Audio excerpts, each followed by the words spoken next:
শোনো আর্য, এবার তুমি অপর্ণাকে বিয়ে করে এই বাড়িতে নিয়ে আসো, বুঝলে?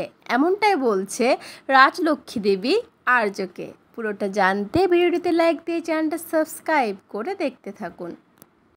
চিরদিনই তুমি যে আমার সিরিয়ালের আগামী পর্বে আমরা দেখতে পাবো অপর্ণার সাথে সুন্দর একটা মুহূর্ত কাটিয়ে আর্য যখন বাড়ি ফিরে আসে তখন সে চুপচাপ বসে অপর্ণার কথাই ভাবতে থাকে।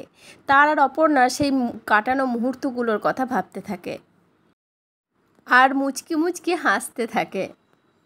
তারপরে আর্যর মা এটা দেখতে পেয়ে আর্যর পাশে এসে বসে আর আর্যকে বলতে থাকে, এবার তোমরা বিয়ের কথা ভাবো, অপর্ণাকে বিয়ে করে নিয়ে এই বাড়িতে চলে এসো আর্য। আর এটা শুনেই লাজুক হাসি হেসে ফেলে আর্য।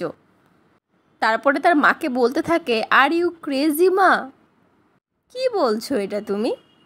আর এটা শুনে রাজলক্ষ্মীও মুচকি মুচকি হাসতে থাকে। সে বুঝতে পারে আর্য হয়তো মনে মনে এটাই চাইছে, কিন্তু মুখে বলতে পারছে না।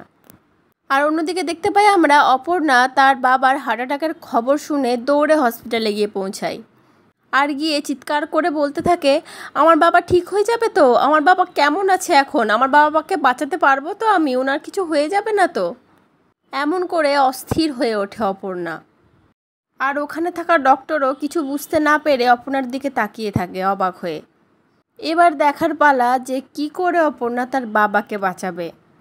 তোমাদের কি মনে হচ্ছে অপর্ণা তার বাবাকে বাঁচাতে পারবে? সেটা কিন্তু কমেন্টে অবশ্যই জানিও। আর পরবর্তী আপডেট নিয়ে তাড়াতাড়ি আসছি, সঙ্গে থেকেও সাথে থেকেও চ্যানেলটা সাবস্ক্রাইব করে দিও। ধন্যবাদ।